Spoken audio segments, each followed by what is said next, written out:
Un peu plus d'1 an après la naissance du mouvement politique Les Engagés, il nous a semblé temps de faire le point sur ce que sont les engagés. En effet, à quelques mois de notre première campagne électorale, les militants vont faire face à des questions et il faut les préparer pour pouvoir y répondre.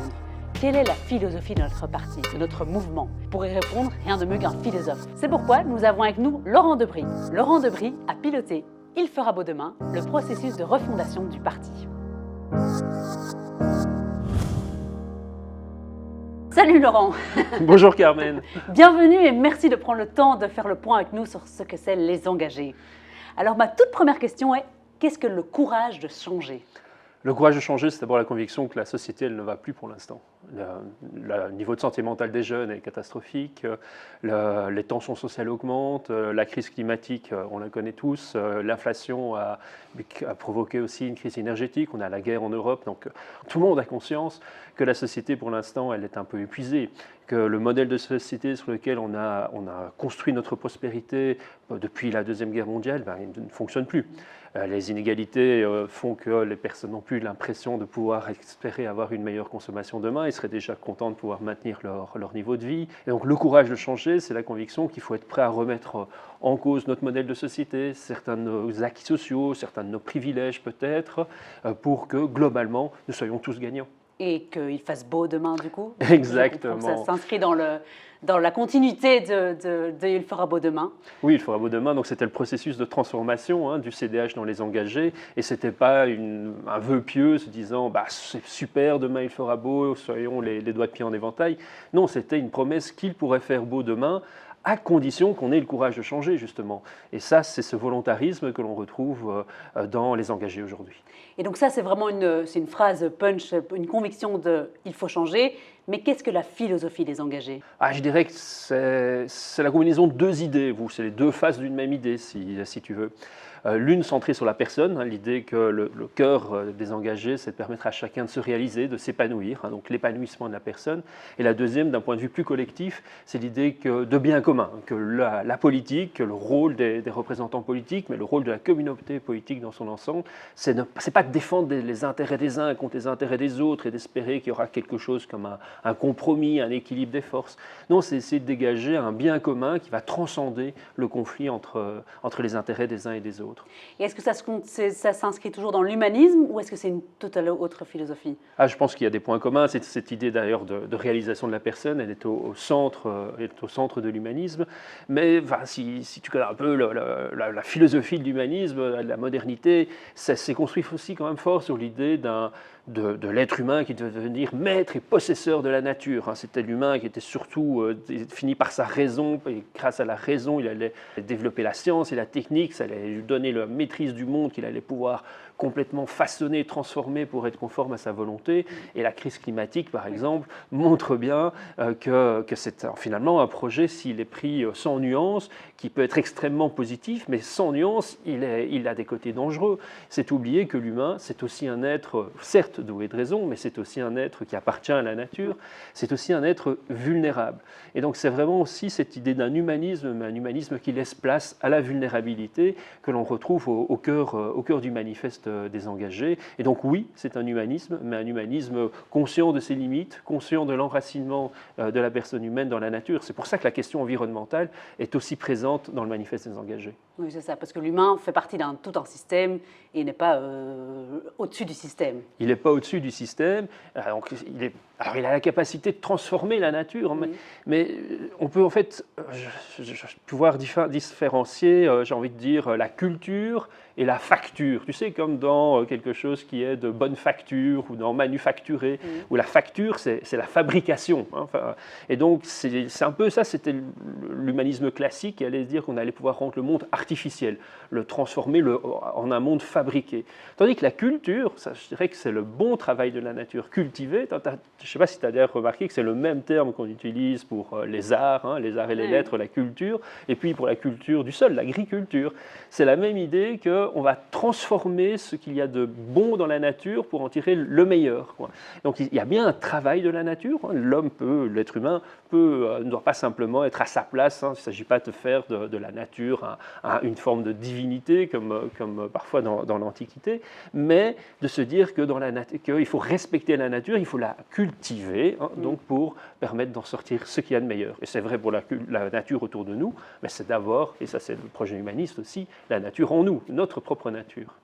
Et pour revenir plus sur du concret, est-ce que c'est une continuité par rapport au CDH du coup, ou est-ce qu'on coupe totalement avec le passé? Il y a une forme de continuité, ça certainement, à la fois dans l'idée d'être centré sur la personne. Donc je pense que le manifeste des engagés est vraiment dans la lignée de l'humanisme démocratique. Après, il y a, je pense, une forme de modernisation du message pour avoir un projet qui est à la fois plus clair, plus affirmé que pouvait encore l'être l'humanisme démocratique. J'ai envie de dire que c'est une forme de version plus assertive de ce que l'on pouvait trouver déjà dans l'humanisme démocratique, mais c'est aussi une rupture par rapport à ce qu'était, non pas de l'humanisme démocratique, mais ce qu'était devenu le CDH, un peu par la force des choses, après plus de 15 ans de pouvoir. Le CDH était devenu un parti essentiellement de gestion. Et ça, je pense que c'est quelque chose qui reste dans notre ADN, mais où le projet politique, la vision de société à long terme n'était plus très perceptible pour les militants, mais surtout pour les citoyens, les électeurs potentiels, qui ne voyaient plus en nous que, j'ai envie de dire, le bon parti qui va compléter la coalition. Et surtout qu'on n'a jamais joué la participe-opposition. Oui. Quand on était dans une coalition, on était fidèle à la coalition, mais on était toujours le plus petit des deux partis. Et alors, on jouait plutôt, j'ai envie de dire, au judo qu'au catch, c'est-à-dire qu'on utilisait la force de l'autre pour essayer de faire avancer nos projets, plutôt que de rouler des mécaniques et d'essayer de l'affronter, comme on peut le voir dans d'autres gouvernements actuellement, où chacun finalement s'envoie des anathèmes et se bloque mutuellement. Je pense qu'on a joué le jeu fondamentalement, et je crois que c'est tout à notre honneur, de la gestion du gouvernement, mais du coup, les gens ne voyaient plus quelles étaient nos lignes de force. Donc je pense que c'est d'abord cette volonté de réaffirmer une vision de société, un projet politique clair qui explique le processus de refondation, mais celui-ci me paraît être plutôt, oui, une version améliorée, modernisée, actualisée, mais pas quelque chose qui est en rupture fondamentale avec le projet d'humanisme démocratique. Et du coup, pour revenir sur le CDH, c'était Centre démocrate humaniste, donc la philosophie était dans le nom du parti. Maintenant, on est les engagés. Qu'est-ce que ça veut dire les engagés? Qu'est-ce que ça représente? Enfin, comment est-ce que ça illustre ce que représente ce mouvement, qui est un mouvement, pas un parti? Oui, ça, beaucoup de questions déjà. Oui, pardon. Donc, pour les engagés, pourquoi les engagés? Pourquoi les engager? Il y a plusieurs manières de l'expliquer. D'abord, il y a cette conviction que Stéphane Hessel disait déjà, c'est que c'était bien de s'indigner. Donc, surtout s'il faut avoir le courage de changer, il y a un moment d'indignation qui est nécessaire, mais ça ne suffit pas. L'indignation, elle doit être suivie par l'engagement. C'était d'ailleurs son premier livre, c'était Indignez-vous. Son deuxième livre, c'était Engagez-vous. Mais je crois qu'au-delà de cette idée fondamentale qu'il faut s'engager, ça renvoie aux valeurs dont j'ai parlé tout à l'heure, et notamment cette idée de bien commun. Dans notre vision de la société, on n'est pas simplement des individus les uns à côté des autres, on est des personnes qui vivons dans une communauté politique. C'est quelque chose qui remonte, si on parle philo, qui remonte bien déjà à Aristote. L'idée que l'homme est un animal social, que l'être humain est un animal social, et qu'il va se réaliser à travers aussi ce qu'il va, en prenant part à la collectivité. Et donc l'engagement, c'est cette idée fondamentale qui est au cœur de notre projet politique, c'est que la personne, pour se réaliser, elle va se réaliser non pas en cherchant simplement son intérêt, mais en cherchant à faire quelque chose de positif pour soi et pour les autres. Et est-ce que du coup ça a été inspiré par le mouvement d'Emmanuel Macron, La République en marche, qui ne parle pas d'une philosophie, mais qui parle plutôt d'un mouvement? Est-ce que c'est ça qu'on a pris comme inspiration? Non, je pense que le parallélisme a été souvent fait avec Emmanuel Macron. Et il y a dans une dimension du processus en lui-même qui se voulait un processus qui donnait une beaucoup plus grande place aux citoyens, et on retrouve des éléments dans le mouvement aujourd'hui. Mais il y a quelque chose qui pour moi est fondamentalement différent. L'idée d'être un mouvement, c'était justement l'idée qu'on ne pouvait plus être qu'un parti de gestion. hein, on reste un parti, avec l'ambition d'occuper aussi le pouvoir, mais positivement, hein, pour réaliser un projet politique, mais que ça ne suffit pas aujourd'hui pour renouer le contact avec les citoyens. Il faut qu'à côté de la mission, hein, du parti, il y ait également une dimension de mouvement qui est représentée à la fois par l'ambition d'avoir une réflexion politique permanente avec les citoyens. C'est vraiment la poursuite d'Il fera beau demain, et donc d'avoir des débats locaux qui soient organisés, pas simplement entre militants, mais entre militants et citoyens sur des éléments du projet politique qui peuvent évoluer.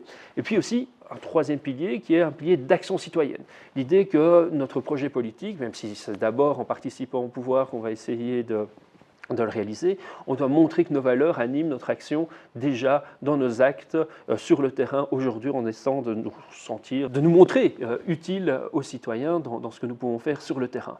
D'ailleurs, c'est comme ça qu'est structuré l'ensemble du mouvement, avec un président qui a la responsabilité de la participation politique en tant que telle, hein, la mission classique du parti politique, un vice-président, Yvan Verhoekstra, qui est le vice-président à la réflexion politique et qui est donc en charge de l'animation du projet politique. C'est comme ça qu'il a développé notamment les plans de transformation climat, le plan de transformation fiscalité.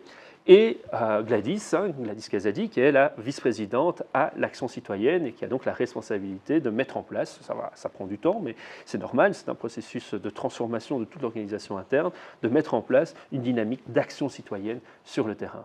Donc c'est ça la différence entre un mouvement et un parti. Un mouvement, il y a aussi toute la réflexion à côté et l'action citoyenne, alors qu'un parti, ce sera juste de la gestion politique quotidienne. Exactement. Donc pour moi, c'est un mouvement. On dû utiliser d'ailleurs l'expression d'un mouvement qui prend parti. Donc un mouvement comporte un parti. Ce n'est pas quelque chose de différent d'un parti, c'est un parti plus quelque chose. Mais du coup, une autre question que se posent les militants, c'est qu'est-ce qui nous distingue des autres partis, outre le fait qu'on soit un mouvement et pas un parti? Ça dépend. Par rapport à qui, par exemple? Par rapport aux socialistes. Par rapport aux socialistes, je dirais qu'il y a plusieurs éléments, mais si simplement, rien que ce rapport à l'égalité. Je pense que c'est fondamentalement différent en ce qui les concerne et en ce qui nous concerne. Et ça se voit par exemple dans l'enseignement. J'ai envie de dire, si j'étais provoquant, je dirais que l'égalité, ce n'est pas la valeur la plus importante pour nous. C'est important, l'égalité des droits, l'égalité des chances, etc. Mais nous, ce qui compte, c'est le développement de la personne. Que chaque personne puisse donner le meilleur d'elle-même, puisse se réaliser et s'épanouir. Et du coup, il s'agit évidemment de donner à chacun la possibilité de développer le meilleur. Et en particulier, il faut une attention pour les plus vulnérables, pour les plus fragiles, ceux qui ont le besoin le plus de soutien pour pouvoir se développer. Mais il ne s'agit pas non plus de freiner ceux qui auraient davantage de facilité. Et donc c'est pour ça que je parle du cadre scolaire. On a parfois l'impression avec les socialistes qu'à l'école, c'est un problème si ceux qui ont des facilités sont nourris, qu'il ne faut pas s'y intéresser beaucoup. Ils ont raison de s'intéresser, de soutenir les plus vulnérables, mais il faut nourrir aussi ceux qui ont plus de facilité pour permettre qu'ils se développent. Alors que pour les socialistes, on a l'impression, ah non, s'ils se développent, ça va augmenter les inégalités parce qu'ils vont aller très vite, ils vont avancer, et ça, ils le voient souvent de manière négative. Tandis que nous, c'est vraiment pas notre philosophie. On n'aime pas trop les comparaisons, de voir si l'un est plus que l'autre. Ce qui nous intéresse, c'est que chacun va pouvoir vraiment avancer, se développer et s'épanouir. Et ceci rejoindrait pour moi un peu ce que les libéraux pourraient aussi dire de l'enseignement. Du coup, qu'est-ce qui nous distingue des libéraux? Alors, en fait, c'est notre conception de la liberté. Je pense que la liberté est une valeur exactement aussi qui est absolument centrale pour notre projet politique, parce que si on veut se centrer sur l'épanouissement de la personne, ça demande que cette personne dispose de l'espace de liberté pour pouvoir s'épanouir. Mais la liberté des libéraux, c'est la liberté de pouvoir faire ce que l'on veut, de chercher à maximiser ses intérêts personnels, et tant qu'on est fair-play, je veux dire, tant qu'on respecte les règles, c'est OK. Du coup, l'autre est souvent vu comme celui avec qui il faut un peu jouer des coudes. Parfois, on peut peut-être coopérer si nos intérêts sont réciproques, mais fondamentalement, c'est parfois aussi celui qui m'empêche de faire ce que je veux ou celui avec qui je dois partager les ressources, mais ce n'est pas celui avec qui je vis, c'est celui à côté de qui je vis. Et les règles, l'État est là pour faire en sorte que chacun vit les uns à côté des autres de manière même juste, en tout cas pacifique. Mais nous, c'est bien plus que ça. Je dirais que pour nous, on ne vit pas les uns à côté des autres, on vit les uns avec les autres. Et du coup, la liberté, pour nous, elle implique d'emblée une dimension sociale. Une forme de, oui, la liberté est toujours sociale, une forme de libéralisme social, si on veut. En tout cas, on est plus proche des libéraux sociaux que des libéraux classiques. Mais parce que, pour nous, ça veut dire à la fois que la société doit rendre libres les personnes en leur donnant les moyens. Donc les libéraux sociaux seraient d'accord, les moyens de réaliser, donc il y a une forme de responsabilité de l'État vis-à-vis de l'individu ou de la personne pour que chacun ait les moyens, les ressources nécessaires à se développer, et une fois encore les plus vulnérables en particulier. Mais d'un autre côté, la liberté de la personne, il s'agit de la réaliser en faisant quelque chose qui a du sens pour les autres, quelque chose qui va permettre de se réaliser positivement. Si je regarde par exemple une entreprise, pour des libéraux, l'entreprise, elle est là d'abord pour faire du profit. Et quelque part, on a parfois l'impression que le produit vendu ou le service assuré est un prétexte, ou en tout cas, ce n'est qu'un moyen pour pouvoir faire du profit. Nous, je dirais que c'est exactement l'inverse. Ce qui compte dans une entreprise, pour une activité d'un indépendant, c'est que l'activité en elle-même ait du sens. C'est quelque chose qui... Alors faire du profit, c'est très bien. Hein, c'est évidemment très bien et ça peut même être le signe que le service, le bien est de qualité. Et puisque du coup, les gens sont satisfaits de ce service, ont acheté ce produit, ce bien, etc. Et grâce à ça, il y a un bénéfice. Donc, il ne s'agit certainement pas de critiquer le bénéfice. Mais il faut voir quel est l'essentiel et quel est l'accessoire. Le bénéfice doit accompagner un bien et un service de qualité. J'ai l'impression que c'est ça d'ailleurs que les jeunes cherchent. Quand ils s'engagent aujourd'hui dans une entreprise, ils cherchent une activité qui a du sens. Ils n'ont plus envie simplement d'avoir une activité professionnelle qui va juste, surtout ceux qui ont la chance de pouvoir se permettre de choisir, mais une activité qui va juste leur permettre de gagner une bonne rémunération. C'est pas, certains d'ailleurs renoncent à des rémunérations plus importantes parce que ce à quoi ils accordent surtout de l'importance, c'est le sens de leur activité. Donc voilà, notre liberté, elle finalement, elle est toujours consciente que la liberté s'accompagne d'une responsabilité envers les autres. La liberté fait partie de nos valeurs, mais il y a aussi l'écologie qui est vraiment au centre de notre mouvement, qu'on retrouve vraiment de manière très présente, contrairement au passé. Alors, qu'est-ce qui nous distingue des écologistes ? Je pense que ce qui nous distingue des écologistes, c'est d'abord notre rapport à l'État. Historiquement, Écolo est un parti qui vient de la société civile et qui est un parti voice, comme on dit, c'est-à-dire qu'il portait une revendication qu'ils estimaient trop peu présente dans le champ politique. Ils avaient raison, donc la question environnementale, c'est eux qui ont attiré l'attention sur quelque chose dont, convenons-en, on ne s'occupait pas beaucoup il y a 30, 40, 50 ans. Et encore aujourd'hui, on retrouve par exemple cette question sur les questions de genre, les questions des LGBTQIA de manière générale, où on sent bien qu'ils ont une posture essentiellement de faire entrer dans le champ politique des revendications. Tandis que nous, on a toujours un rapport, c'est notre ADN quand même de gestionnaire qui reste bien là, un rapport aux politiques depuis le point de vue de l'État, depuis le point de vue de celui qui doit gérer, qui ne doit pas se demander est-ce que cette revendication, on ne l'entend pas, mais si je prends l'ensemble des revendications, quel est le bien commun, quelle est la position qui va permettre à tout le monde de s'y retrouver. Donc on voit les choses au niveau politique depuis un point de vue fondamentalement différent. Ce qui fait aussi que dans le rapport à l'environnement, j'ai l'impression qu'eux voient la société idéale de 2050 et ils jugent la société d'aujourd'hui à partir de cette société idéale. Là où nous, on regarde plutôt, on est aujourd'hui et on voit quels sont les premiers pas que l'on peut faire pour aller dans cette direction-là. Ou pour une autre image encore, j'ai envie de dire que Écolo, et il faut leur reconnaître ce mérite, ce qui les intéresse, c'est la locomotive. D'avoir la locomotive la plus importante, la plus forte, avec le moteur le plus puissant pour aller le plus vite possible vers une société plus durable, plus respectueuse de l'environnement. Nous, on se préoccupe surtout que les wagons s'accrochent à la locomotive. Et on va préférer peut-être une locomotive qui décolle un peu moins vite, mais qui n'oublie pas de prendre les wagons avec. Je pense que par exemple sur la question du rapport à l'agriculture, c'est vraiment une des illustrations importantes qui explique la tension importante qu'il peut y avoir entre les écologistes et les agriculteurs, alors que les agriculteurs sont les premiers à se sensibiliser à la question de la nature.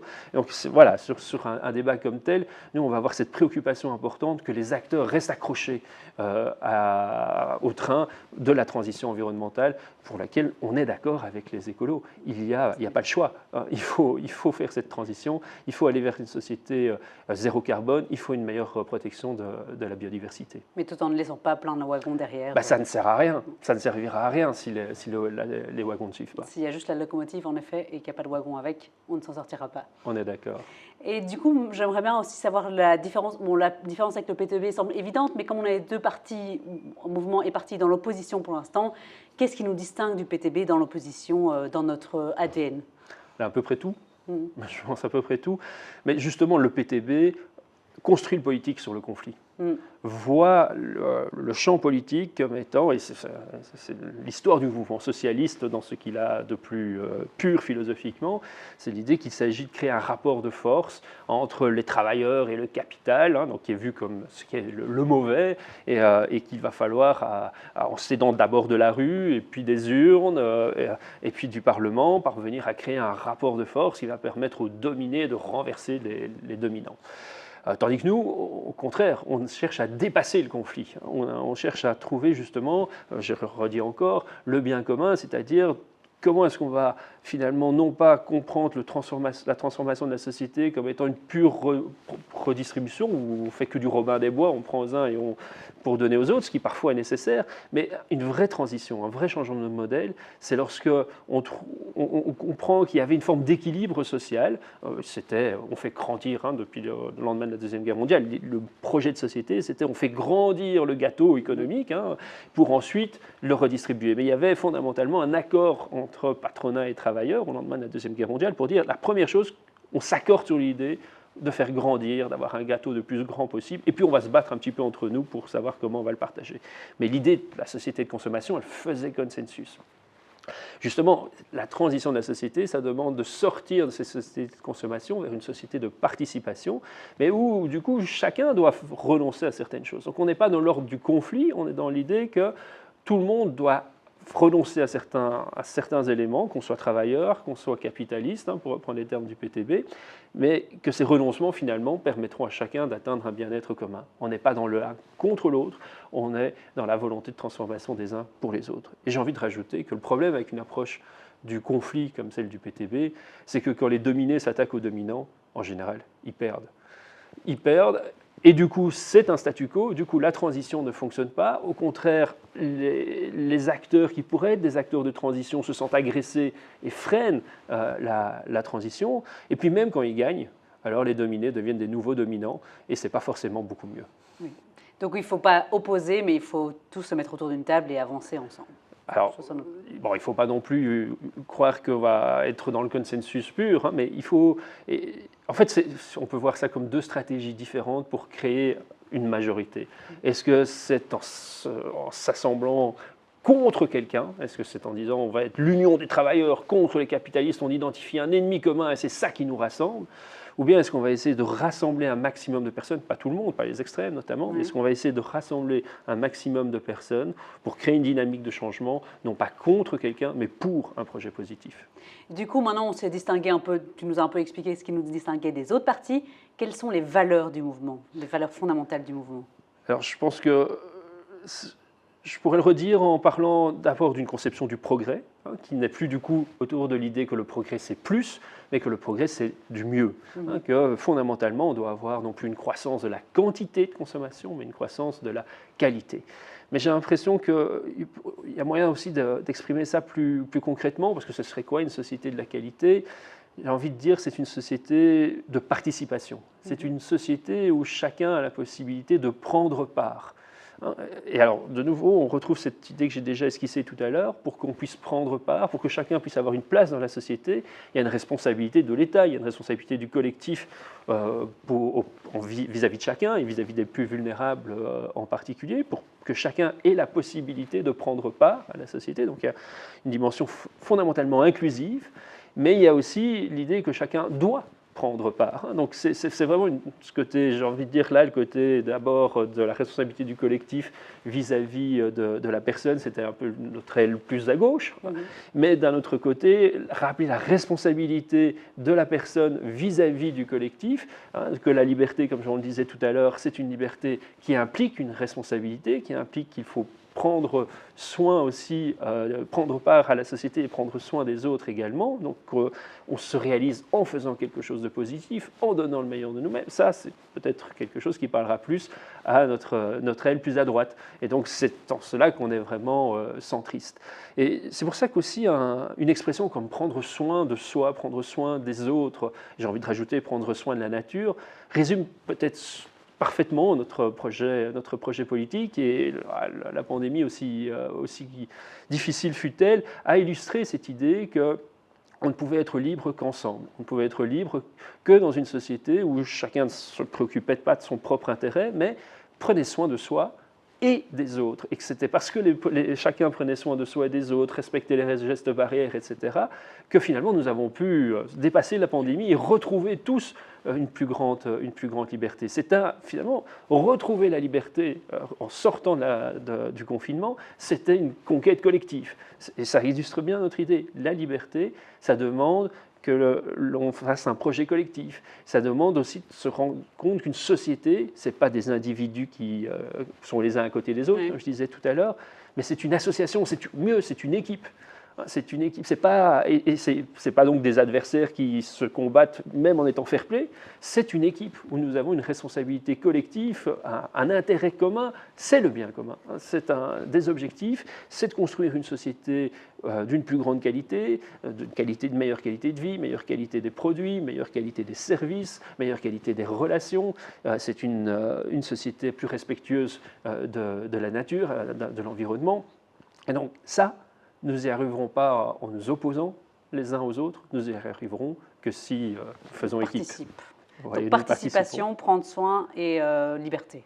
Oui, et surtout, la liberté passe par prendre soin. La liberté, c'est d'abord la santé. Et c'est peut-être finalement, dans le contexte actuel, ce qui pourrait être notre premier combat. Je pense que, et c'est pour ça que j'aime vraiment bien cette idée de prendre soin, parce que elle fait écho à la vulnérabilité dont on parlait tout à l'heure, elle fait écho à cette dimension de responsabilité des uns envers les autres, c'est aussi prendre soin de soi, donc d'épanouissement personnel.